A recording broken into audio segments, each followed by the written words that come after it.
जय गुरुदेव, जय गायत्री माता। श्रीमद् भागवत पुराण चतुर्थ स्कंध, पहला अध्याय, स्वाम्भु मनु की कन्याओं के वंश का वर्णन। श्री मैत्रेय जी कहते हैं, विदुर जी, स्वाम्भु मनु के महारानी शत्रुपा से प्रियव्रत और उत्तानपाद, इन दो पुत्रों के सिवा 3 कन्याएं भी हुई थी। वे आकृति, देवहूति और प्रसूति नाम से विख्यात थी।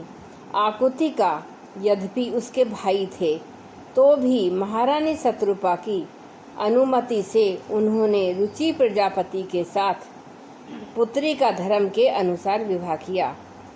प्रजापति रुचि भगवान के अनन्य चिंतन के कारण ब्रह्म तेज से संपन्न थे।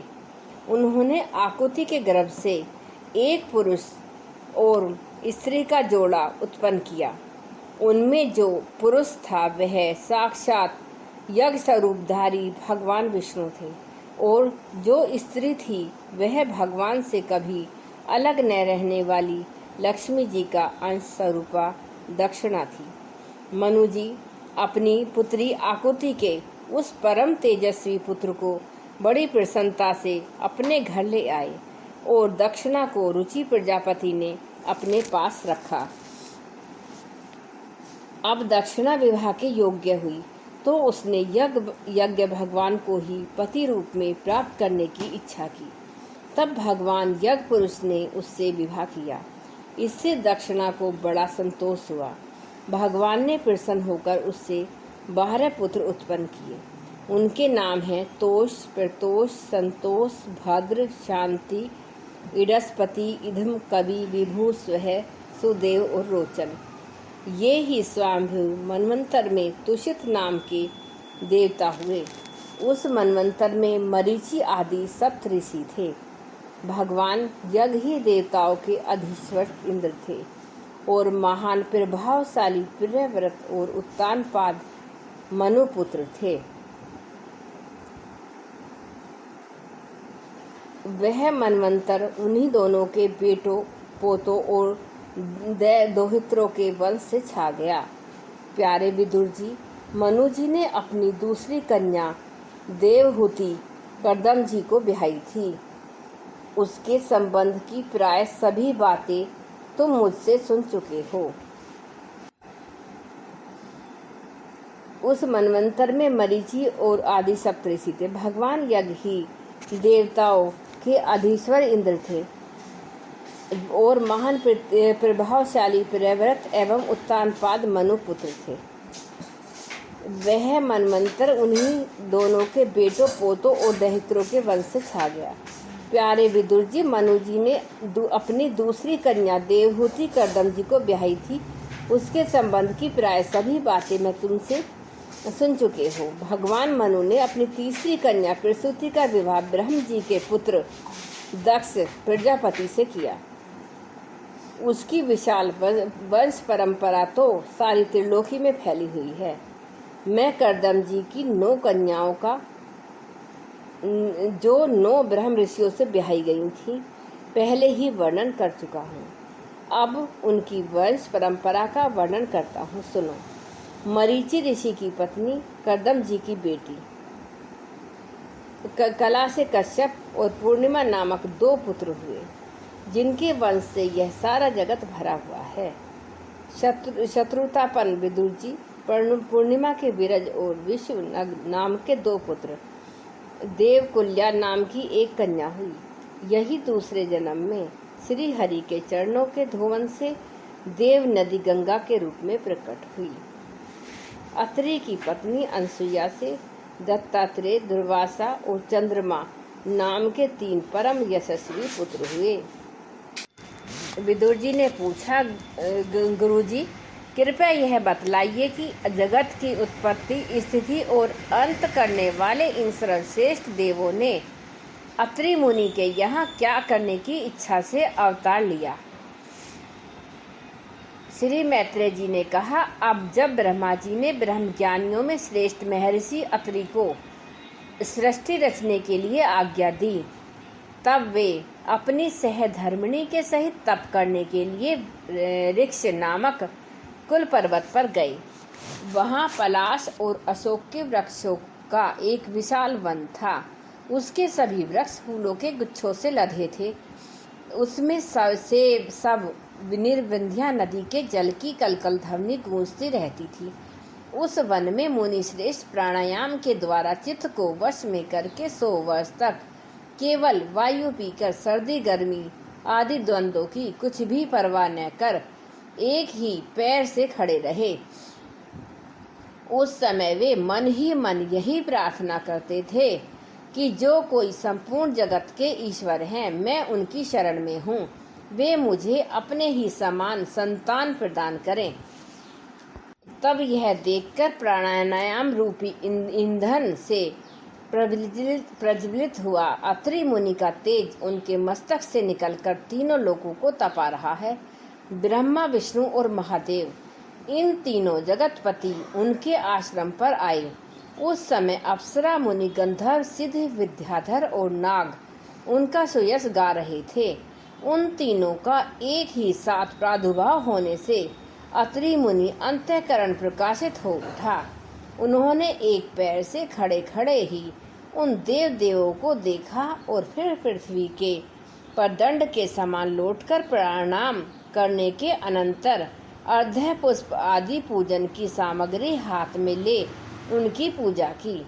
वे तीनों अपने अपने वाहन हंस, गरुड़ और बैल पर चढ़े हुए तथा अपने कमंडलू, चक्र, त्रिशूल आदि चिन्हों से सुशोभित थे। उनकी आंखों से कृपा की वर्षा हो रही थी। उनके मुख पर मंद हास्य की रेखा थी जिससे उनकी प्रसन्नता झलक रही थी। उनके तेज से चौंधिया कर मुनिवर ने अपनी आंखें मूंद ली। वे चित्त को उन्हीं की ओर लगाकर हाथ जोड़कर अति मधुर और सुंदर भावपूर्ण वचनों में लोक में सबसे बड़े उन तीनों देवों की स्तुति करने लगे। श्री अत्रि मुनि ने कहा, भगवान, प्रत्येक कल्प के आरंभ में जगत की उत्पत्ति, स्थिति और लय के लिए जो माया के सत्व आदि तीनों गुणों का विभाग करके भिन्न भिन्न शरीर धारण करते हैं, वे ब्रह्मा, विष्णु और महादेव आप ही हैं। मैं आपको प्रणाम करता हूँ। कहिए, मैंने जिनको बुलाया था आप में से वे कौन महानुभाव हैं? क्योंकि मैंने तो संतान प्राप्ति की इच्छा से केवल एक सुरेश्वर भगवान का ही चिंतन किया था। फिर आप तीनों ने यहाँ पधारने की कृपा कैसे की? आप लोगों तक देहे आधारियों के मन की भी गति नहीं है, इसलिए मुझे बड़ा आश्चर्य हो रहा है। आप लोग कृपा करके मुझे इसका रहस्य बतलाइए। श्री मैत्रेय जी कहते हैं, समर्थ विदुर जी, अत्रि मुनि के वचन सुनकर वे तीनों देव हंसे और उससे सुमधुर वाणी में कहने लगे। देवताओं ने कहा, ब्रह्मन, तुम सत्य संकल्प हो, अतः तुमने जैसा संकल्प किया था वही होना चाहिए। उससे विपरीत कैसे हो सकता था? तुम जिस जगदीश्वर का ध्यान करते थे वह हम तीनों ही हैं। प्रिय, मेहर से तुम्हारा कल्याण हो। तुम्हारे यहाँ हमारे ही अंश स्वरूप 3 जगत विख्यात पुत्र उत्पन्न होंगे और तुम्हारे सुंदर यश का विस्तार करेंगे। उन्हें इस प्रकार अभिष्ट वर देकर तथा पति पत्नी दोनों से भली भांति पूजित होकर उनके देखते ही देखते वे तीनों सुरेश्वर अपने अपने लोकों को चले गए। ब्रह्मा जी के अंश से चंद्रमा, विष्णु के अंश से योगवेत्ता दत्तात्रेय और महादेव जी के अंश से दुर्वासा ऋषि अत्रि के पुत्र रूप में प्रकट हुए। अब अंगिरा ऋषि की संतानों का वर्णन सुनो। अब अंगिरा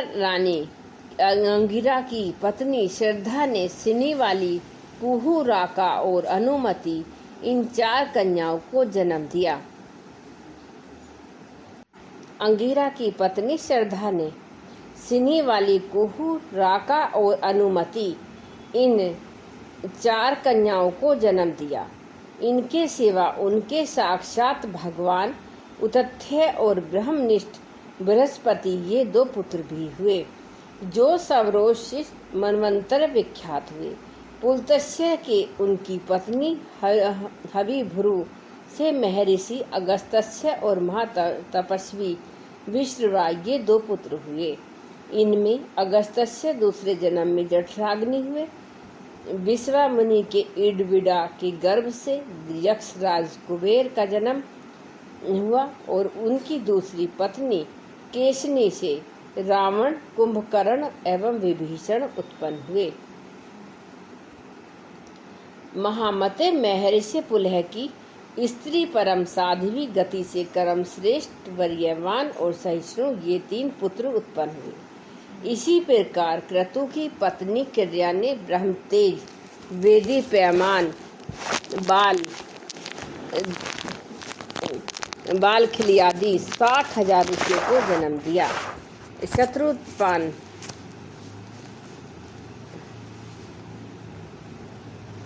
शत्रुतापन्न विदुर जी वशिष्ठ जी की पत्नी ऊर्जा, अरुंधति से चित्रकेतु आदि 7 विशुद्ध ब्रह्म ऋषियों का जन्म हुआ।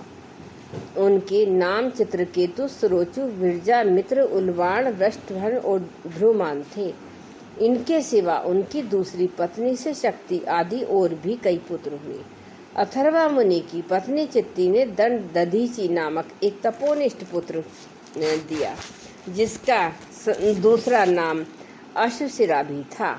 अब भृगु के वंश का वर्णन सुनो।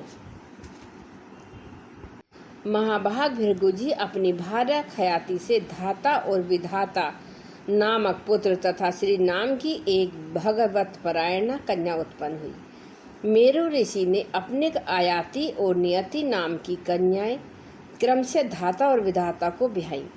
उनसे उनके मृकंड और प्राण नामक पुत्र हुए। उनमें से मृकंड के मार्कंडे के प्राण के मुनिवर वेद शिरय का जन्म हुआ। भृगु जी के एक कवि नामक पुत्र भी थे। उनके भगवान शुक्राचार्य हुए। विदुर जी इन सब मुनीश्वरों में ने भी संतान उत्पन्न करके सृष्टि का विस्तार किया। इस प्रकार मैंने तुम्हें यह कर्दम जी के दहित्रों की संतान का वर्णन सुनाया है। जो पुरुष इसे श्रद्धा पूर्वक सुनता है उसके पापों का यह तत्काल नष्ट कर देता है। ब्रह्मा जी के पुत्र दक्ष प्रजापति ने मनुनंदिनी प्रसूति से विवाह किया।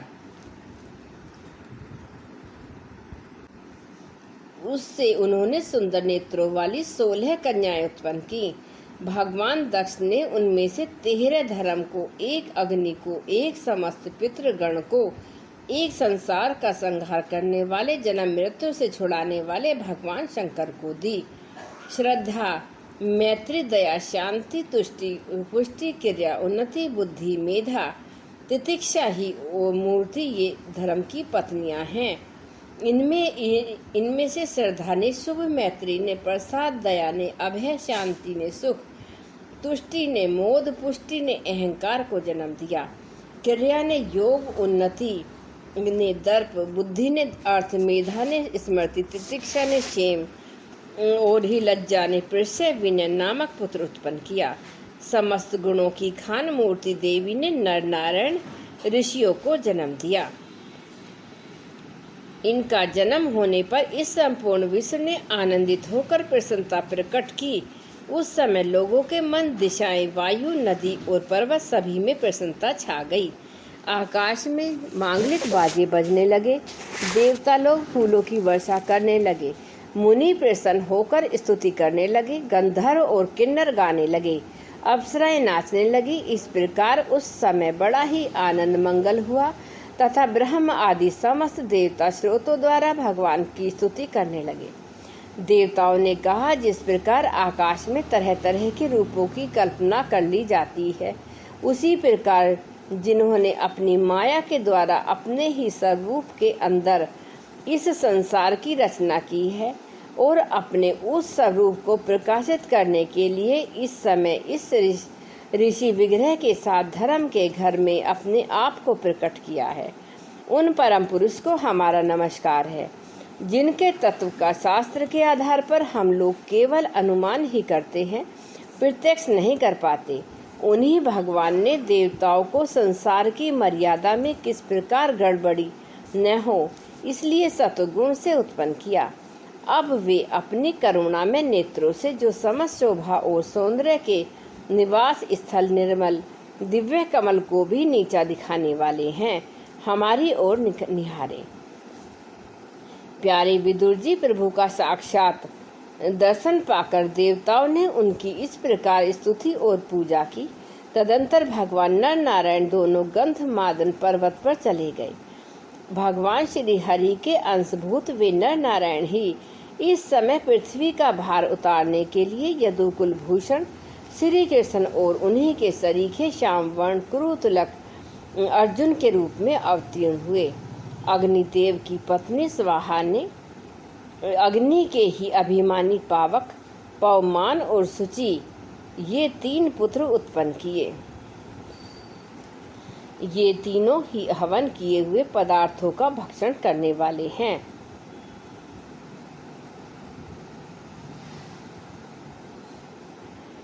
इन्हीं तीनों में से 45 प्रकार के अग्नि और उत्पन्न हुए।